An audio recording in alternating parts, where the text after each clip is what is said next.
But when you're 34, when you're 35, and you're still like, yeah, I don't know what I want, I'm like, dude, you're like old. Why are men not men anymore?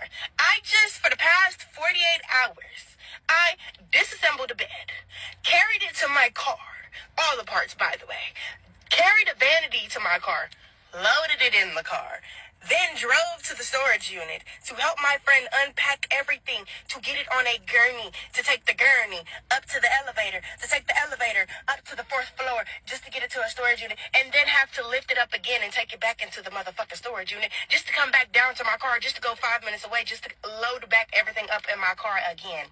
And you mean to tell me, out of the 5 million niggas that I called, and collectively out of me and my friend, that not one of them could come and help me carry a motherfucking mattress? Genuine question. Why is it that so many women think that they're entitled to a man's labor just because he's a man? It's the same way that y'all think that you're entitled to a relationship after you sleep with a man. Or the way that when you're in a marriage, you think that men are responsible for household labor and whatever bullshit psychology that you want to call it nowadays, even though you agreed by contract to be a stay-at-home mom. But I digress. These men do not owe you shit. Literally none. And where are your fathers to help in moving situations, or friends that actually give a shit about you rather than random dudes? But also, women have spent the last decade saying that they don't need a man and men aren't shit and you can do it all by yourself. Y'all got money. You guys are making your own money, so hire a moving company.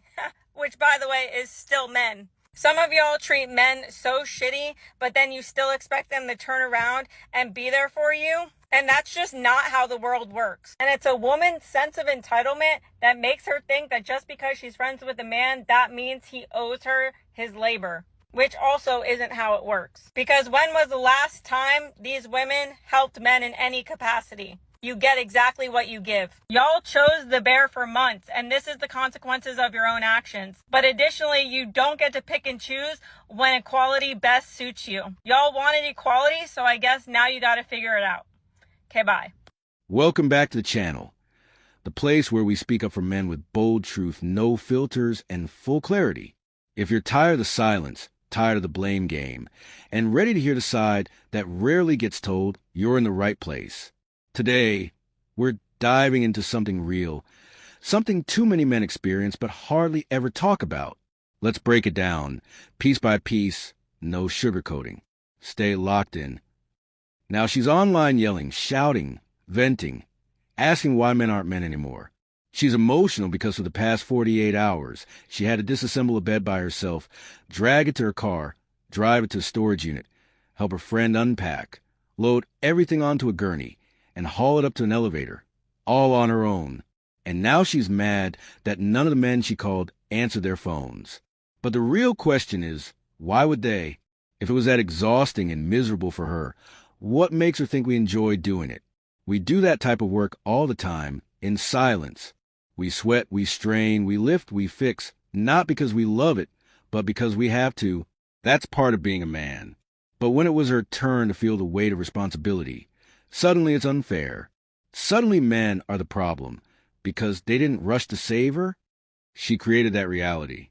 I would bet my last dollar if you checked her social media. It's full of "I don't need a man" quotes, strong independent woman slogans, and hashtags like #girlboss. She proudly built an image that said, "I can do everything on my own." And guess what? Now she had to. This is what equality looks like when it's not wrapped in comfort. It's not about brunch and selfies. It's about lifting heavy stuff, solving hard problems, and pushing through physical stress when no one shows up.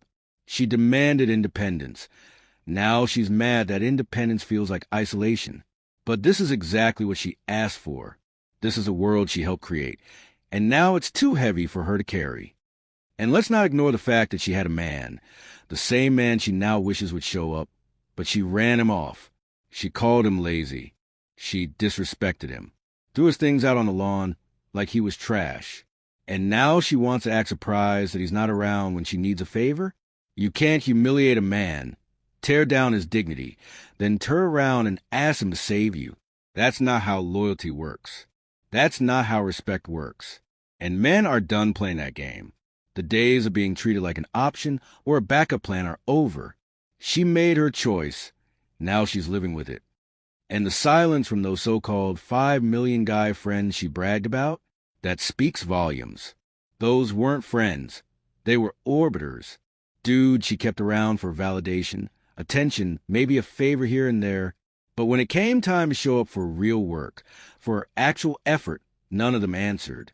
Because deep down, they never respected her. She was just entertainment. And now she realizes that when the smoke clears, a man's value isn't his likes or compliments. It's in his actions. And she pushed away the only one who ever truly had her back. This is what happens when women treat men like utilities instead of human beings. When they shame masculinity, belittle strength, and demand equality, but only when it's convenient. The moment the work gets hard, suddenly they remember how useful a man is. Suddenly, chivalry matters again. Suddenly they cry out, "Where are all the good men?" Well, we're where you left us, minding our business, protecting our peace, watching from a distance as you finally experience a reality you said you wanted. This isn't revenge, it's reflection. And it hurts because now the mirror is facing you. I just want to know, have men decided that they are just not going to hold the door open for women anymore? Because I can't tell you how many times I have gone into a store, the man was going in front of me, he saw me coming behind him, and he opens up the door, but didn't open it up for me, and the door hit me. Or he was coming. A lot of men were tired of being nice just to be disrespected. The type of guy I am, I'm going to hold the door for a woman regardless. I hold the door for men too. It's just common courtesy, right? Just yesterday, I held the door for a woman at a gas station, and she said thank you. But it's been so long since I heard a thank you for holding the door. I was just like, I was caught off guard. Like, I almost missed it. I was walking, and I was like, wait, she said thank you. You're welcome. Like, I genuinely felt bad that I almost missed it and, almost didn't say you're welcome. I actually shared an experience 6 months ago on this same account where I held the door for a young lady, and she literally out her mouth said, "Hey, I don't need you to do that. I got it. I don't need you to hold the door for me. I don't need no man to hold no door for me." And that hasn't happened to me since. But I do know, depending on where you live, that's a regular occurrence. It happens a good bit. So I understand why some men are now, are hesitant to open the door for women. But at the same time, I don't think that they should allow that to stop them from holding the door for women. You know what I'm saying?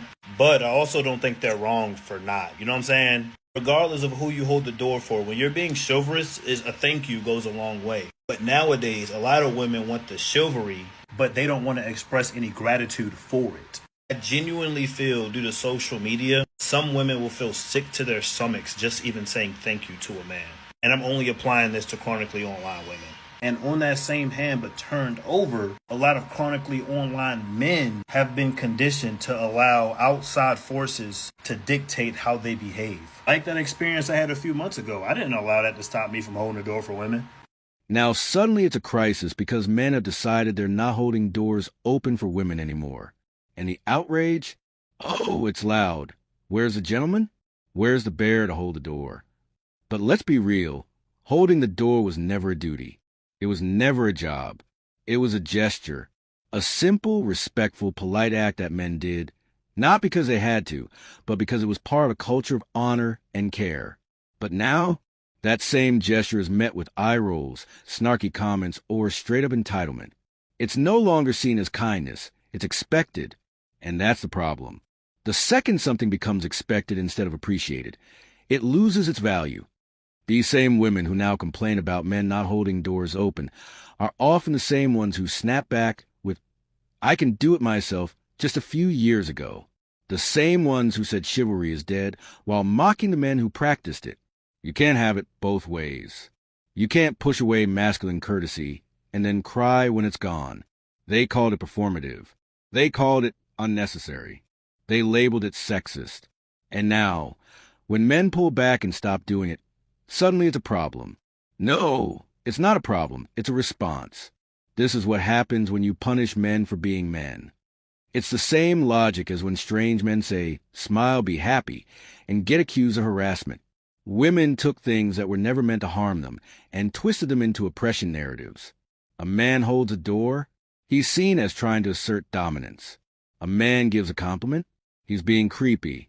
So what do men do? They stop. They keep their hands to themselves, their doors closed, and their mouths shut. Because if everything is going to be misinterpreted or met with hostility, then why even try? Why put in effort when the reward is disrespect? Let's not forget, nobody is entitled to good treatment. Men were doing those things as a courtesy, not out of obligation. But somewhere along the line, women stopped saying thank you. They stopped appreciating the little things. And now they're feeling the shift because men have checked out, and rightfully so. You can only slap a man's hand away so many times before he stops reaching out altogether. These women wanted equality, and this is what equality looks like: opening your own doors, carrying your own bags, and walking through life without expecting extra grace just because of your gender. Now, they want to talk about how the world feels colder, how men aren't as thoughtful or kind anymore. But ask yourself, what did you do when men were thoughtful? What did you say when they tried to show up? Because men didn't change overnight. They changed after years of being shamed, dismissed, and disrespected. This isn't bitterness. It's boundaries. Men aren't refusing to be kind. They're refusing to be used. There's a difference. And until women start appreciating masculinity again, instead of tearing it down, the doors will stay closed, literally and figuratively. Hey guys, one thing I had to do today is I had to contact him because some bills were being charged to my card. It's from when we were together, and I hate having to contact him. I just wasn't able to fix the bill because it's not my account. The card is, but the bill isn't. And so I got this message back from him. It was cheerful. And it just didn't, I don't know, he's not suffering. And I don't know, I want him to suffer, I think, a little bit, just to know that we were something, I guess. I don't think I'm doing so great. And I've got to get ready to go because I'm supposed to meet with friends and go to a horse rescue, and I just don't feel it. Now she's crying bitterly, and the tears won't stop. Not because she's a victim, but because she's facing the outcome of her own choices. She thought he'd never move on. She thought he'd stay stuck in the pain, in the heartbreak, waiting for her to come back around. She thought she could walk away, spin her own story, and that life would keep rewarding her while he crumbled. But now the tables have turned. He's happy. He's glowing. He's building. And she's the one stuck, replaying memories in her head, crying over a man she swore she didn't need. That's not sadness. It's regret. She said she needed space. She said she wasn't fulfilled. She convinced herself that leaving was growth, that she was doing what's best for her. But what she really did was walk away from stability. She traded loyalty for excitement, peace for attention, and a real man for empty flattery. And now that thrill she chased is gone. The people she thought were better, they've disappeared. And the one person who genuinely cared, he's moved on to someone who respects him. That's why she's crying. Not because he hurt her, but because she finally understands she destroyed something real. They think because he didn't beg, because he didn't chase, he didn't care. But men grieve differently. Real men don't scream online. They level up. They don't post quotes. They make moves. So while she was parading her new chapter, he was healing, rebuilding, and getting stronger. Now that he's doing better without her, she's bitter. But that's what happens when you play games with someone who was never playing with you. He meant every word. He gave his best. She just didn't see it until it was gone. And now she's crying for the man she used to criticize. The same man she called too quiet, too boring, too predictable. Suddenly, she misses his peace. She misses his effort. She misses his consistency. Because she finally figured out that all the things she used to complain about were actually signs of a good man. But it's too late now. His world no longer revolves around her. His happiness is no longer tied to her approval. And that reality cuts deeper than any breakup. That's not heartbreak. It's the weight of accountability catching up with her. Her life didn't move forward because she never wanted to build. She wanted to be entertained. And when the fun stopped and real life showed up, she ran. Now, seeing him loved properly by someone else is a pain she can't numb. That's what those tears are. Not sorrow for losing him, but shame for realizing she threw away what she'll never find again. And no amount of crying, apologizing, or reminiscing can change that. Because once a man who loved you purely learns to love himself more, there's no going back. When she cries after watching you rise, it's not your responsibility to comfort her. She made her choice. She wrote her story. And now, she's living with the ending she created. Keep building, keep shining, and never go back to what broke you. Like, comment, and subscribe for more real talk from the male perspective. But when you're 34, when you're 35, and you're still like, yeah, I don't know what I want, I'm like, dude, you're like old. The amount of times that I've seen this come up on my For You page where girls cannot fathom the idea of why a man in his mid-30s might possibly be afraid of commitment even when he's in his mid-30s, it blows my mind because you think it's a pretty simple explanation. But it really goes to show the ignorance of how the average girl doesn't really understand the average male experience in his early 20s.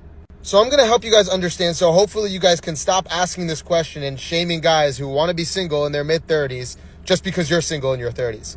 So the average guy 18 through like 26 is going to be broke and pretty much not really have that much access to meeting women.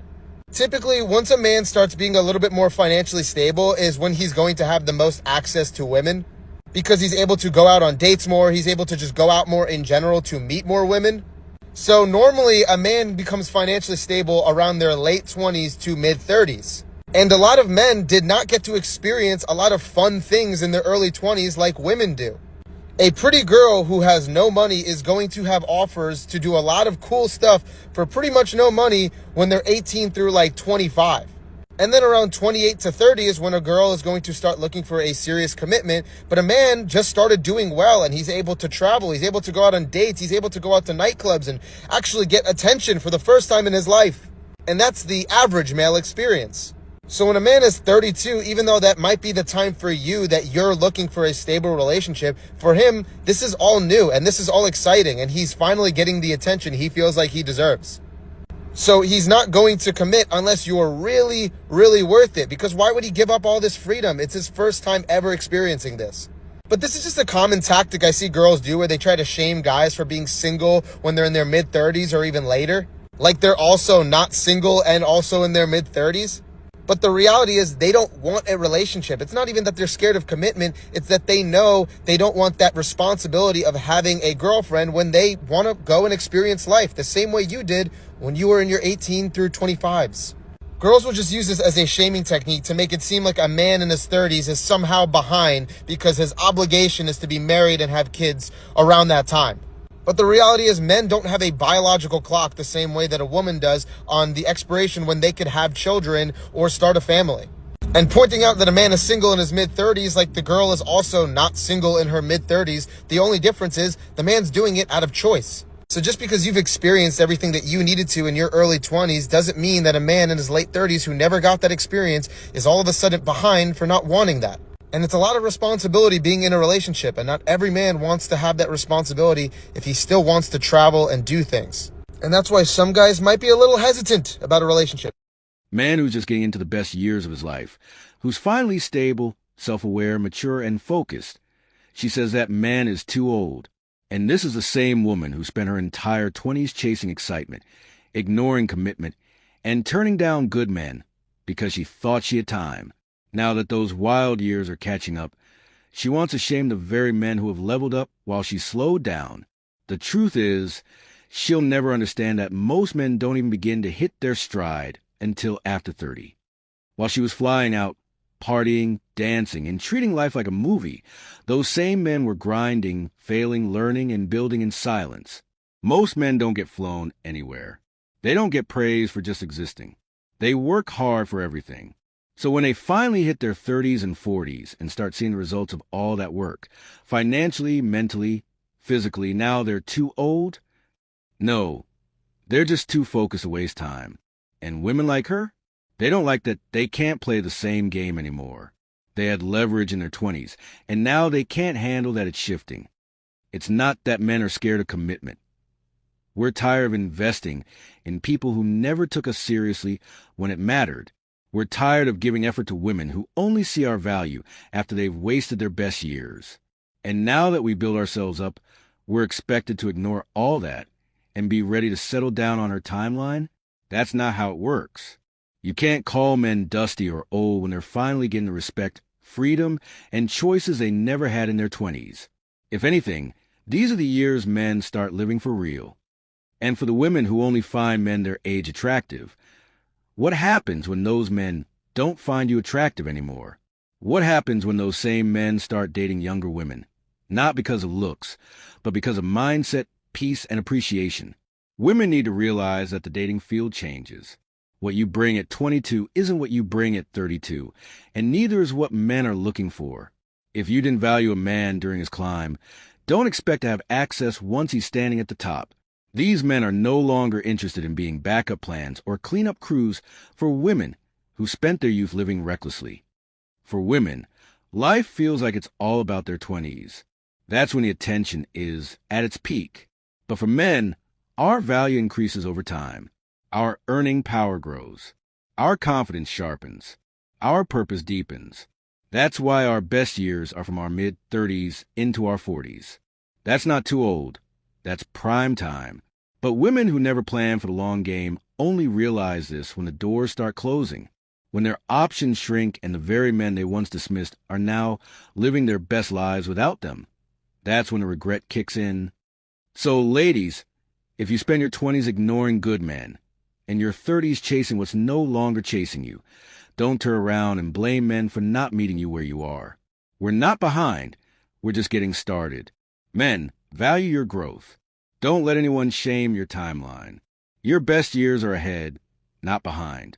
So, at the end of the day, this isn't about hate, bitterness, or blame for the sake of it. It's about awareness. It's about asking the hard questions nobody else wants to ask.